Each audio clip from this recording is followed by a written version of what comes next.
दोस्तों, आज मैं आपको एक ऐसे महत्वपूर्ण प्राणायाम के बारे में बताने जा रहा हूँ, जो एक क्रिया है, एक बहुत खूबसूरत प्राणायाम प्रैक्टिस है, जिसके अनेकों लाभ हैं। इस प्राणायाम को करने से हम अपने शरीर की बहुत सारी गंदगी को दूर निकालते हैं, जो कि हमारे शरीर के टॉक्सिन्स को एलिमिनेट करने का काम करता है। यानी कि शरीर में जो विषाक्तता इकट्ठी हो गई है, जो फॉरेन एलिमेंट हमारे शरीर में आ गया है, किसी भी वजह से, साँसों के माध्यम से या हमारे गलत खान-पान की वजह से, उसको दूर करने का काम करती है ये कपालभाति प्राणायाम की प्रैक्टिस। कपालभाति एक ऐसी प्रचलित प्रक्रिया है जिसे करने से हम चिंता तनावों से मुक्ति पाते हैं दोस्तों। साथ ही साथ ये प्राणायाम की रेगुलर प्रैक्टिस हमारे चेहरे में चमक लाने वाली प्रैक्टिस है। हमारे कपाल क्षेत्र में अत्यधिक चमक पैदा करती है, हमारे चिंता तनाव को कम करती है और जिनकी नींद बेहतर नहीं है, उसको बेहतर करने वाला प्राणायाम है। कॉन्स्टिपेशन को दूर करने वाला प्राणायाम है। इसके सिवाय भी इसके बहुत सारे फ़ायदे हैं। दोस्तों, लोगों के बीच में एक संदेह होता है कि कपालभाति क्रिया है या प्राणायाम है। तो मैं आपको ये बता देता हूँ कि क्रिया का मतलब होता है ऐसी क्लींजिंग प्रैक्टिसेस जो शरीर के शोधन के लिए इस्तेमाल की जाती हैं, उन्हें हठ योग में क्रिया कहा गया है। और कपालभाति इन 6 क्रियाओं में से एक क्रिया है जिसका उल्लेख हमारे हठ योग के ग्रंथ हठ योग प्रदीपिका में मिलता है, जहाँ पे ये कहा गया है धौतिर्वस्तिस तथा नेति त्राटकम लौलिकिम तथा कपालभातिश्चैतानि षट्कर्माणि पृच्छते।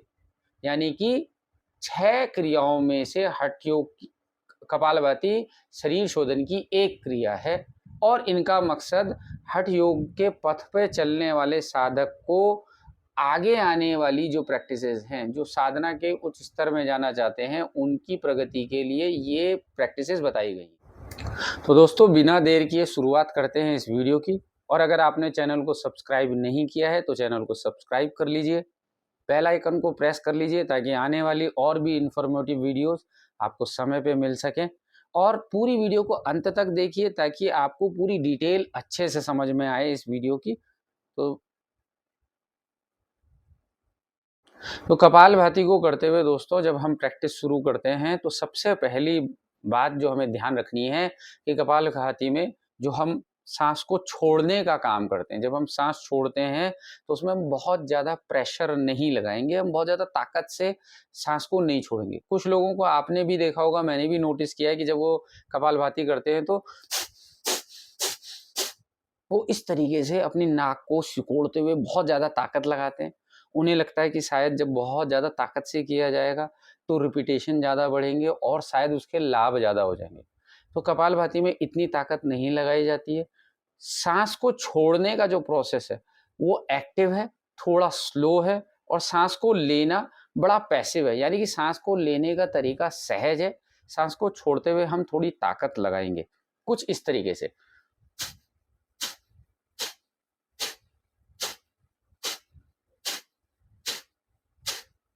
लगभग 1 सेकंड पर स्ट्रोक, 1 सेकंड में लगभग 1 स्ट्रोक हमारा होना चाहिए।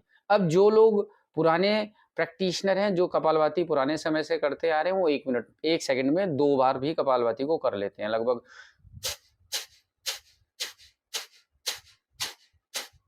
तो ये कुछ तरीका हुआ जब हम कपालभाति को शुरू कर रहे हैं।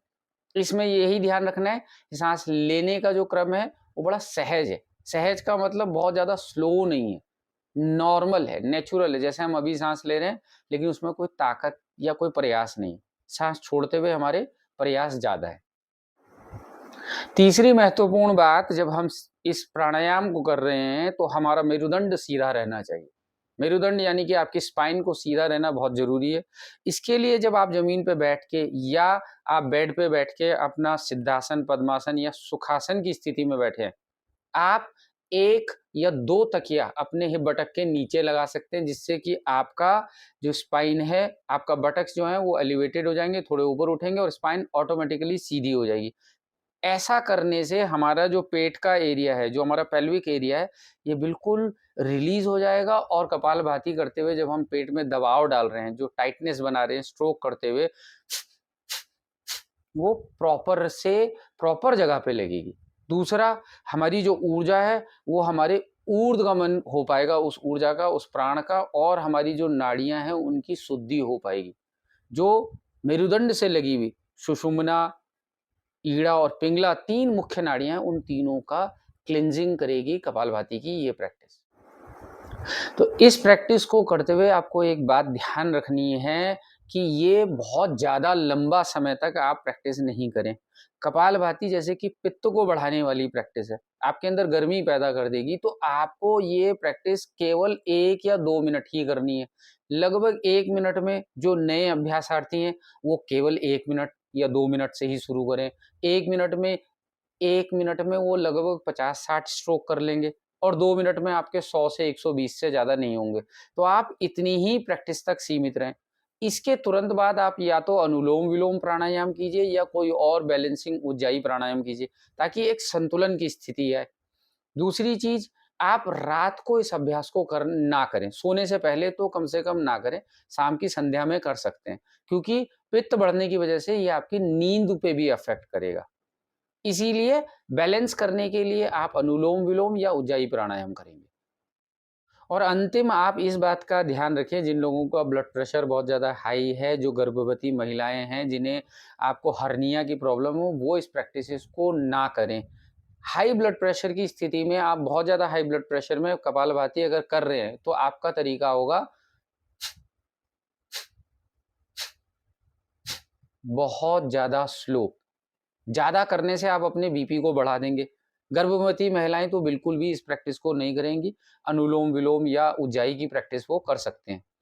तो ये सारी सावधानियाँ अगर आप ध्यान रखते हैं दोस्तों, आपको इसके बहुत ज़्यादा लाभ मिलेंगे। आप इसके मैक्सिमम बेनिफिट को पा पाएँगे और आप ये समझ पाएँगे कि ये प्रैक्टिस एक चमत्कारिक प्रैक्टिस है, जिससे कि आप अपने अपने जीवन के स्पैन को बहुत स्वस्थ तरीके से बिता सकते हैं।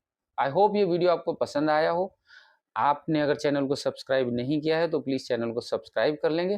Thank you so much.